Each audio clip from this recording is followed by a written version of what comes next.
Module 6. Create intentional connections. Hospitality means engaging everyone, every time. When you visit a nice hotel or restaurant, you aren't greeted and helped by accident.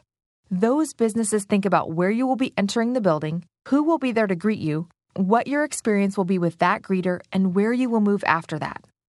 This idea of understanding how you will move through their organization is intentional, and they make their best effort to create meaningful connections for you as you experience their service.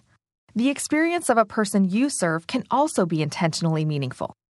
Most organizations have the ability to predict where people will enter their organization, if someone will be there to greet them and offer help, where they will wait for help and receive service, and how they will exit. By thinking intentionally about what that experience will entail, your organization can create more efficiency in how people move through your facilities and create a more engaging experience for those you serve. No matter their age, background, and current situation or need, we should engage others in a way that they can remember for years to come. In Module 6 of Hospitality Plus Service, we discuss ways that employees and volunteers can create intentional connections with those you serve and provide an exercise to help you map your service experience. Get started by downloading Hospitality Plus Service Module 6 at hiltonworldwide.com/hospitality plus service.